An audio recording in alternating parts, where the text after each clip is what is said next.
inkosi. uJesu Kristu inkosi. uJesu Kristu inkosi. Ngiyabingelela kwakuthi bande. Ngibingelele uma. Ngibingelele bonke abafundisi. Abafundisi bonke abazalwane egameni lenkosi uJesu. Amen.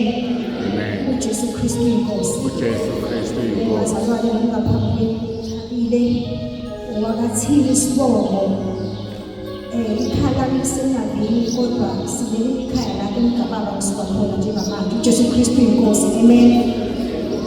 Bazalwane ngisukuma la ngizobonga amandla enkosi uJesu. Ngisamangele ukuthi inkosi uJesu iyakwazi ukuthatha umuntu okade ehlala ethaveni izombeka ebandleni azoba azokhuluma ngezinto zasezulwini. uJesu Kristu inkosi bazalwane. uJesu Kristu. Bazalwane ngizobonga ukuthi ubaba uNkulunkulu ungenzele umusa. Ngihamba la ngithanda khona noma ikephi la ngifuna ukuhamba khona ngihamba.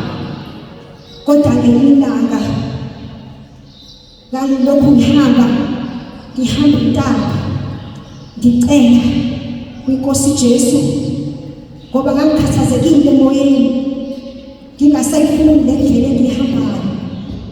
Sengingasazazi ngize ngikhulume ngedwa ngithi ngifisa ngisho ukuthi manje uNkulunkulu ungcono ngifake ngisho izivathu mhlawumbe ngifaka lezi zivathu lezi ngizokwazi ukuzihlonipha ngoba kwamina ngangasazihloniphi indlela engangihamba ngayo. Amen bazalwane. Kodwa ngelinanga uNkulunkulu wangenzela umusa bazalwane. Ngimile entabeni ngathi Nkosi ngicela ungihlukanisele nje. Ngikhathele ngendlela engihambayo. Ngikhathele ngendlela ehamba ngoba nginengane. Le ngane yangibuka ngiyahamba zonke izinsuku. Amen bazalwane. uJesu Kristu inkosi. Bazalwane ngimile la uNkulunkulu wangenzela umusa. Wangenzela umusa uNkulunkulu la. Ngibonile uNkulunkulu ehamba nami endleleni. Wangifundisa ukuthi intombazane igqoka kanjani. Intombazane iziphatha kanjani. Haleluya bazalwane.